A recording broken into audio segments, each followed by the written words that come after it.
How you doing, everybody? My name is Brainsmasher, and I want to tell you about music that I like more than you do. Thanks for joining me. This is going to be a collection update. Just a real quick one and a reminder about my 1500 subs contest. Let's just get that out of the way first off. I'm giving away this amazing new Sons of Chrome Black Tower LP on black out on Bindrune Northeast Recordings. It's yours for free if you win my contest. So far, 7 people have entered my contest, so those people have a 14.2% chance of winning my contest. So it'd be a good idea for you to enter as well.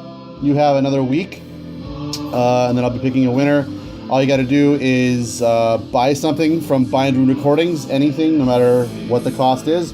There's a lot of great stuff you should be checking out, like the new Grift, the False Aurora stuff, Panopticon. There's just so much great stuff on there. I just can't enumerate it right off the top of my head, of course. But you have another week to enter my contest, and then you're out of luck. This goes to some lucky winner.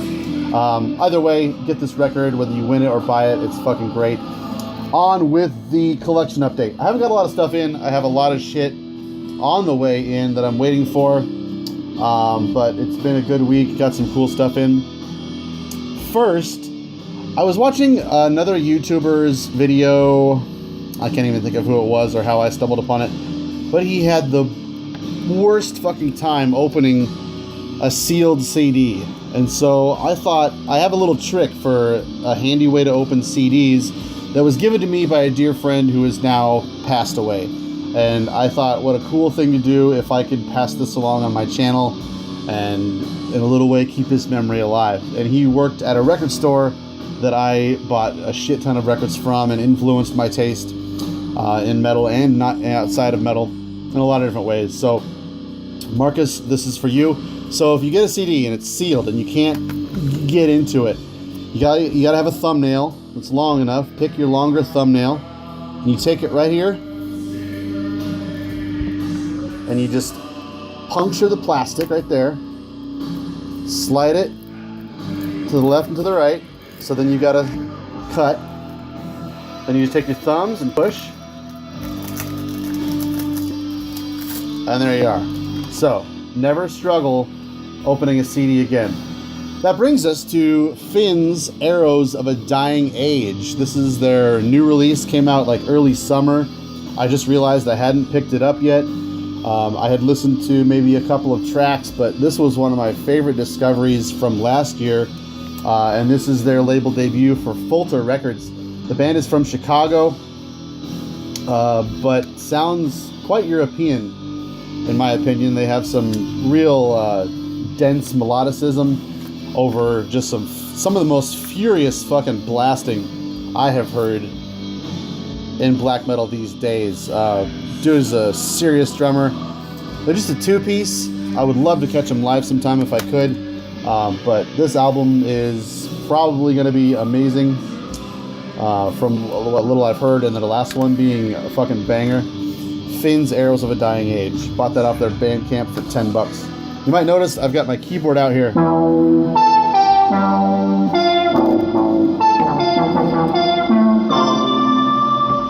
Just farting around working on some whatever tunes. Oh, by the way, we're listening to, this is Crossfault, Spectres of Revocable Loss. This came out in 2014 on i.c.e, which is a subsidiary of Northern Silence. At this point, the band was only a 2-piece, one of the members being Nicholas from Horn, one of my favorite groups. This song is so good with the acoustic intro.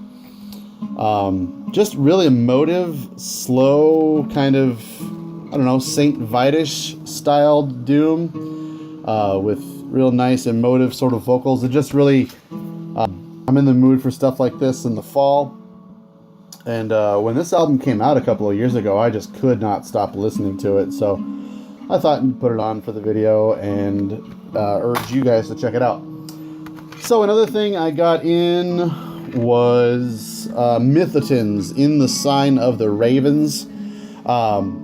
in my last video or a couple of videos ago, I got in another one of their albums. I'm just pretty much getting all their stuff. I had kind of a contemplation, because when I decided that I wanted to get all their stuff, I realized that there's a 3-disc set of all their stuff. They have 3 full lengths under their belt. They were only around for like 3 or maybe 5 years or so. And this is pre-Falconer again, like I've been talking about that band Falconer. So I was like, well, do I want to try and track down this 3-disc set, which pretty much was going for about like $30 and $40 all over the place. So I was like, I don't really feel like paying between $30 and $40 for a 3-disc set. So I decided to go ahead and try and track these down individually and try and find the original Invasion and Death Records versions of these. And so far, the first 2 I've been able to get for like under $10. Even though for some reason this one is going for like between $30 and $40 everywhere I look. Someone, was it Shane, actually? Maybe I got this from, I got a VCLT in here from the dude who I think sold me this one, if not the other one. I'm just kind of confused on which one I got from. Either way, this album is fucking amazing. And I actually owned this back in the early days, probably back when it first came out in 1997, 98, around there. So it was probably when I first got it. But killer melodic Swedish black metal. Has a lot of like Viking-ish Bathory sort of stylings. This album cover is so bad. Plus Death and Invasion releases all have this stupid like metal blade looking design. Not much of a booklet to look at there, but this stuff is so great. Killer harmonies. Definitely I could see this influencing bands like i.c.e. I think a lot of people kind of want to, they hear i.c.e. and they kind of want to deconstruct it. And you could trace those pathways in a lot of different directions, but this sounds quite a bit like i.c.e. So if you like i.c.e., I would check this out as sort of a research way of finding out what kinds of things would have gone into influencing my good friend Tanner, who plays in i.c.e. This is a holy fucking grail for me. I've wanted to get a copy of this for a really, really long time. So I'll take you back to 99, 2000, somewhere around in there. A friend of mine, Wayne, who played in Golgotha and Decrepitaph and stuff, he and I started up a label, an internet label. He lived in Boston, and I've just always lived here in Iowa. And it was called Stump Sauce Limited, and I decided that I wanted to start building up stock. Back then, we were both on AOL, and I just decided to start asking around to friends and like former chat room buddies and stuff. If they had bands, I'd buy their albums and keep them in my distro, and kind of support my friends and stuff like that. And one of them was Ron Vento, who played back then and still did play in Aurora Borealis out of Maryland, and he also runs Night Sky Studios. Anyway, this was a side project that he had been promoting back then.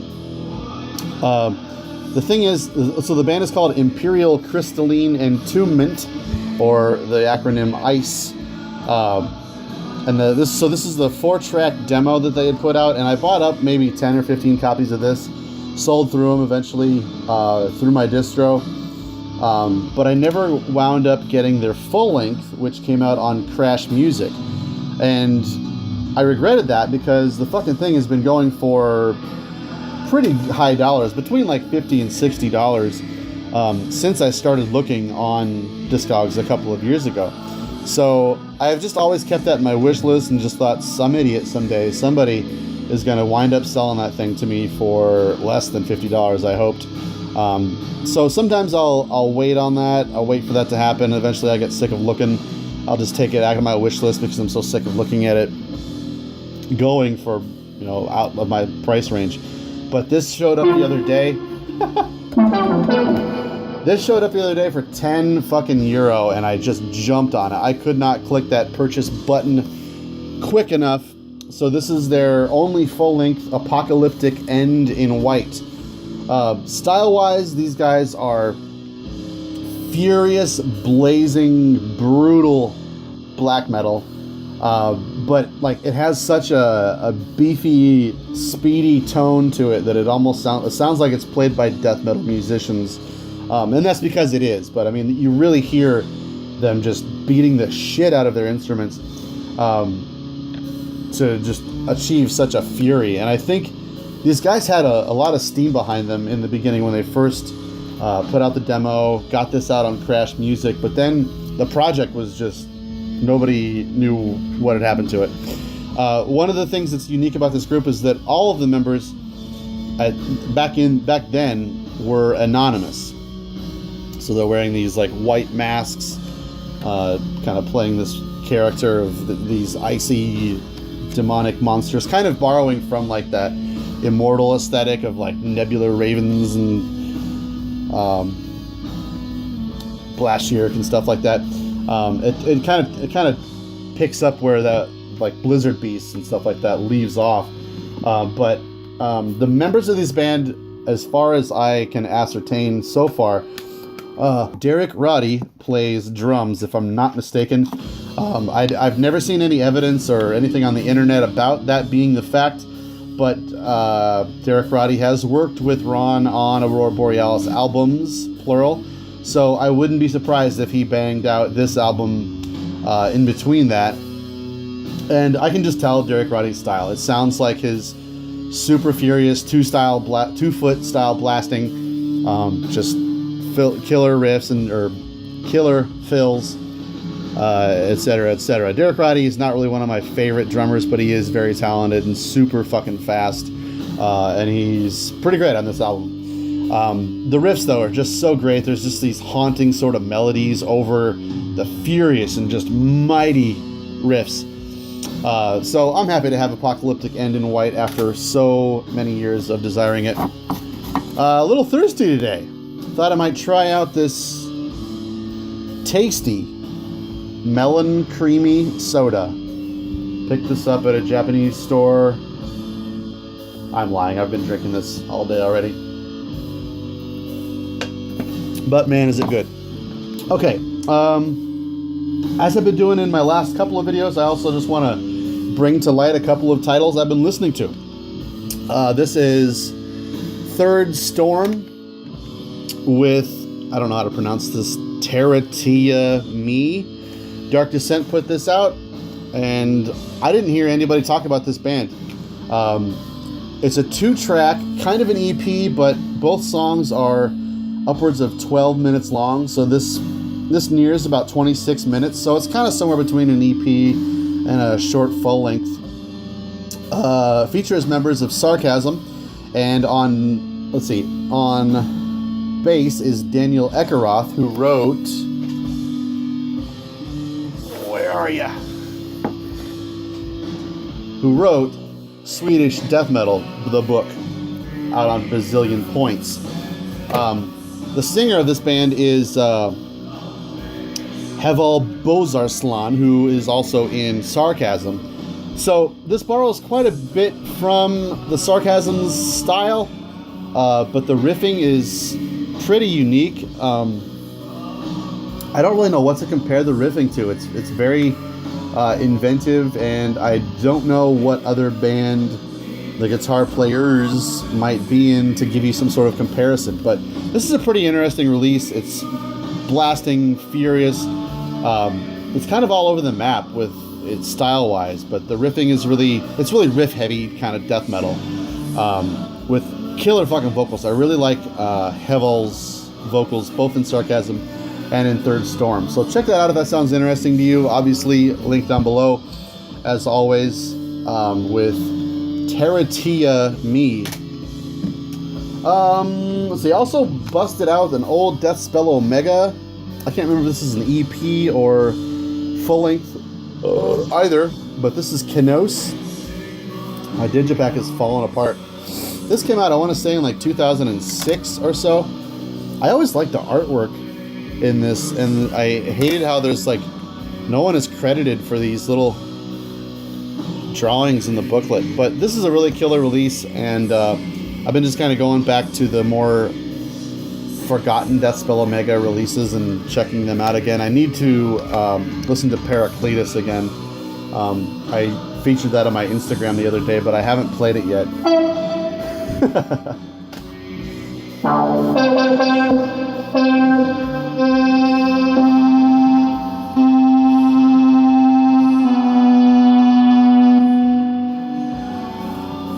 Oh, I lost it.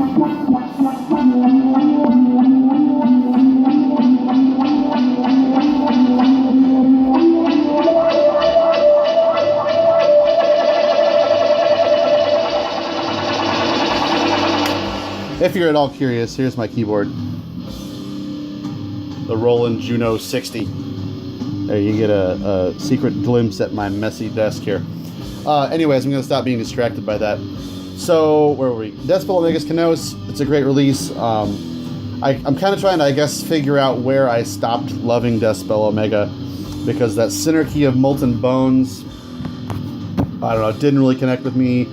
The Drought album before that, I thought was pretty great at first, but I never wound up buying it. And I don't know, my interest in it really didn't go anywhere. The split with Svest, I thought was pretty good, Chaining the Catacon. But yeah, I don't know, I've been just kind of wanting to listen to old Deathspell Omega again. Anyways, I've also been listening to the Militant, King of the Distant Forest, which I talked about in the video where I got it. Killer, melodic, Swedish Viking metal. The guitar tone, really, I mean, this is a well-produced album. The one I was talking about earlier, In the Sign of the Ravens, the guitar tone and really the overall production on this is pretty fucking awful. It's kind of annoying how hard it is to hear the guitars. So it's cool to hear that this is their last album and they finally got a production that was pretty mighty and worthy of their amazing talent. Last thing I've been listening to, so for a while now I've been listening to like Finnish death metal. I've been really in a mood for Finnish and kind of Swedish old school death metal. And somebody had played Sentenced's first record, Shadows of the Past, in their video the other day, and I thought, man, I need to pick up a copy of that. So I was looking, and I just can't find a cheap copy of Shadows of the Past by Sentenced for cheap enough for me to buy it. But I decided the other day, hey, maybe I should just put in North From Here. So I grabbed my copy of North From Here, and I found out that it's a 2-disc set with Shadows of the Past on it. I didn't even fucking realize that I had the album already. I hate how Century Media has, again, redone the album cover for their first album. That album cover for Shadows of the Past is so fucking good. They've changed it to this piece of shit. I don't know, maybe they couldn't get licensing rights for the artwork, but that just pisses me off when someone wants to represent an album from the past, but change it and act like it was never the way it was, in a way. It's like, in a way, it erases the past, or revises the past. But anyway, Shadows of the Past is so fucking good, and it's been interesting to listen to Shadows of the Past and get reacquainted with it. I've probably only listened to it once or twice in the past. But North From Here is an album I've listened to the shit out of over the years, because North From Here is just fucking amazing. Such an amazing record from such a young band. I feel like it does have a lot of recognition for being a killer album, but I think it really cannot be overstated how amazing it is and for how young they were. And like, it's hard to really fathom what would have influenced them to write such a technical and fearless record, really. It sounds quite a bit like something that Death would have done between Leprosy and Human, or between Human and Individual Thought Patterns, for that matter, really. It sounds quite a bit influenced by later era Death, but it was written back in like 92, I want to say. Shadows of the Past came out in 93, so like, I really can't imagine what these young kids were listening to that made them just ignore all boundaries for Finnish death metal at that time. It's a really remarkable timepiece for what it is. It's not just a Finnish death metal record. It's just a hugely boundary stomping album. So really, North From Here and Shadow of the Past do a lot of just ignoring all boundaries and just thinking infinitely, writing this technical death metal that nobody, absolutely nobody else, not even in the United States, I dare say, was doing at that time. So Sentenced, I don't know what the hell ever happened from after North from Here, but those first two albums are fucking just phenomenal. Lastly, I got a VCLT from Shane.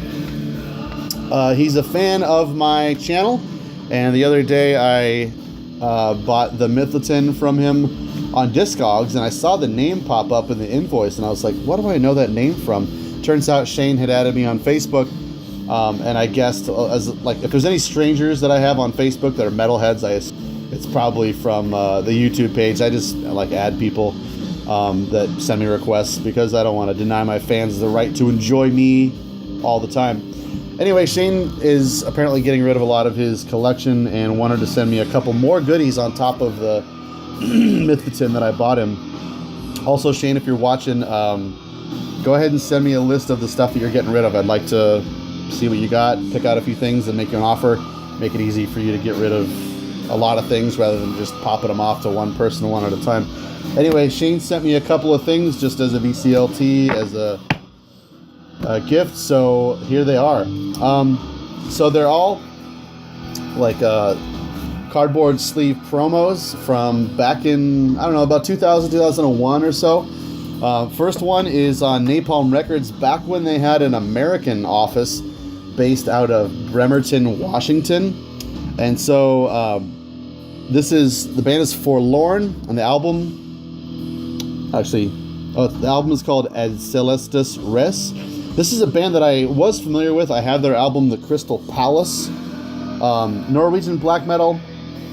I would say it's pretty similar to Arcturus. There's some really great riffing on this. Really enjoyed listening to it. I wasn't familiar with it. In fact, I think I had looked at picking up a copy of this band. It's just not a band that I reach for very often. If I'm, in the mood for Norwegian black metal, it's going to be usually one of the more well-known bands. This is just kind of one of those lesser-known Norwegian black metal bands, kind of like a lesser Gehenna or something like that.